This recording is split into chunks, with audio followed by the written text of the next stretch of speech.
한국의 방위산업은 세계 여러 나라의 부름을 받고 있으며 실제로 천구, K9, K2 흑표전차 등 여러 무기는 이미 세계 각국으로 수출되고 있습니다. 하지만 여기에서 그치지 않고 한국은 계속해서 무기 개발에 열을 올리고 있으며 매일같이 발전을 꾀하고 있죠. 그런데 이런 한국의 성장이 배가 아팠는지 일본 역시 올해부터 막대한 돈을 투자해 전투기 개발에 열을 올리기 시작했습니다. 하지만 최근 일본 언론들을 통해 일본은 사실 최신 무기를 개발할 능력이 없었다는 충격적인 소식이 들려오며 일본인들 좌절에 빠뜨리고 있다 합니다.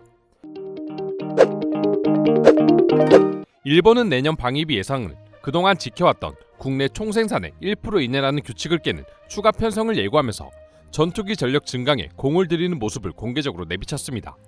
지난 8월 일본 방위성은 2035년 차세대 전투기 배치를 위해 2022년 회계연도 예산 요구서에 개발 관련 비용을 1000억 엔, 하나로 약 1조 797억 원을 넘게 반영하기로 했다는 기사가 마이니치 신문을 통해 보도되었습니다. 일본 방위성은 무인기 연계를 포함한 고도의 네트워크 기능과 스텔스 기능을 갖춘 차세대 전투기를 오는 2035년 무렵부터 투입해 퇴역하는 F2 전투기의 후속기로 도입한다는 구상이었던 것인데요.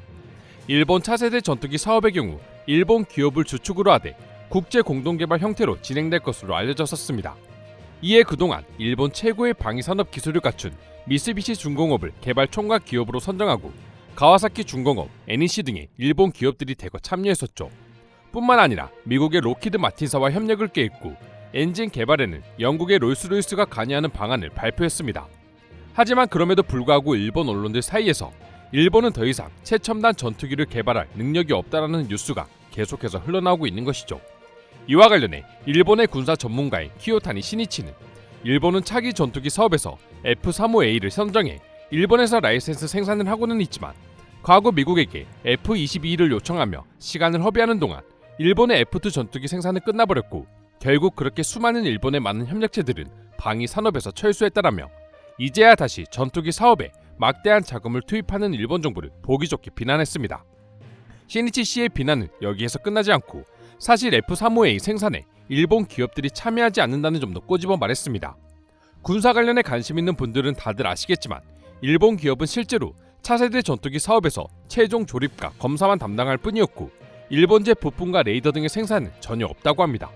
결국 이번 전투기 신사업은 미국이나 영국의 협력 없이 일본은 독자적으로 어떤 것도 할 수 없다는 것이 밝혀진 것이고 마치 TSMC 구마모토 반도체 공장처럼 일본은 그저 인력 지원 및 비용만 지불하고 사실상 전투기 생산과 관련해서는 일본이 가지고 있는 게 전혀 없다는 것이 일본 군사 전문가들의 의견이었습니다.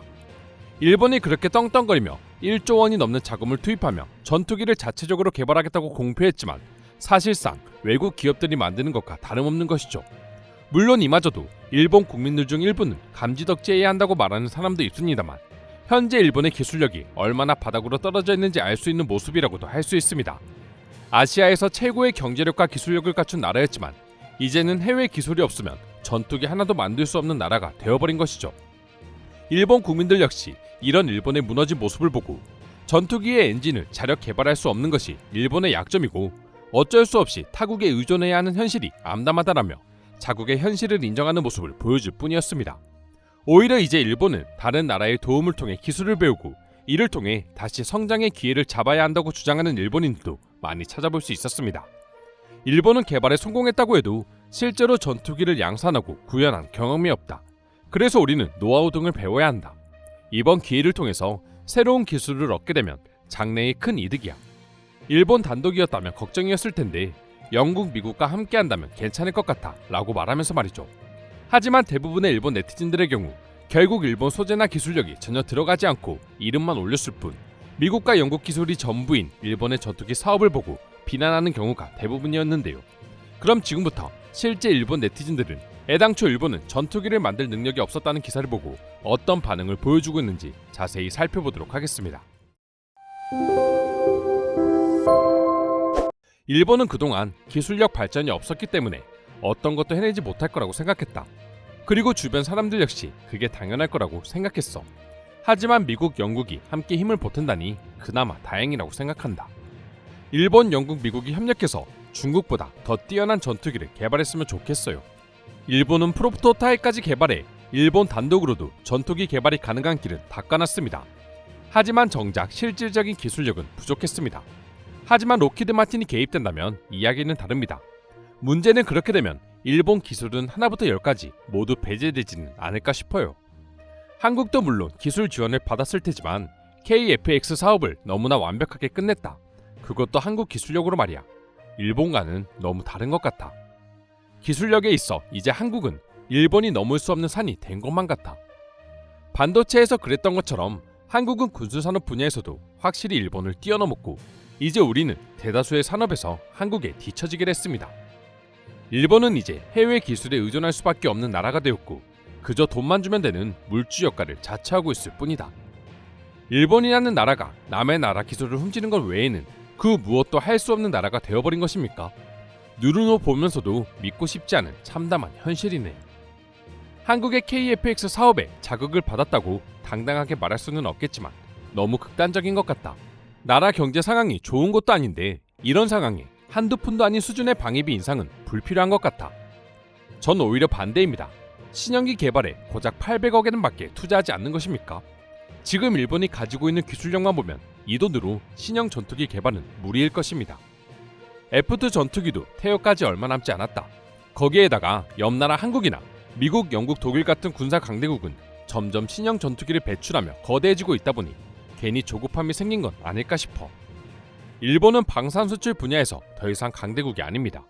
일본은 이미 수년째 수출 기록이 전무하고 새로운 기술 개발도 지지부진하잖아요. 한국을 짓누르기 위해 어떤 행동도 취할 수 없는 일본이 돼버렸습니다. 객관적으로 일본은 한국과 비교했을 때 더 이상 군사 강국이 아닙니다. 우리 역시 자꾸만 한국과 비교하려고 해서는 안 됩니다. 경제력적인 면에서 두 국가는 이미 큰 차이가 생겼잖아요.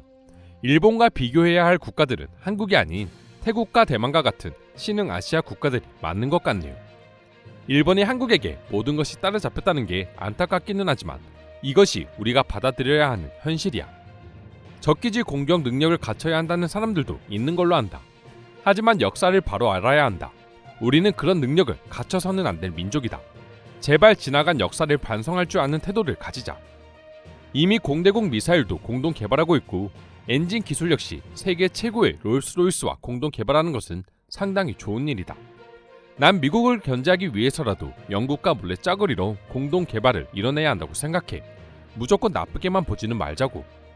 이렇게 군사적인 제휴를 통해 경제도 함께 성장할 수 있지 않을까 하는 희망을 가지고 싶은 게 일본인들의 현실이다. 이상으로 실제 더 이상 일본은 최첨단 전투기 개발을 할 수 없는 국가라는 기사에 달린 일본인들의 반응 소개해드렸습니다. 오늘도 끝까지 영상 시청해주셔서 감사드리며 여러분들의 구독과 좋아요는 영상 제작에 큰 힘이 됩니다. 이상 종크TV였습니다.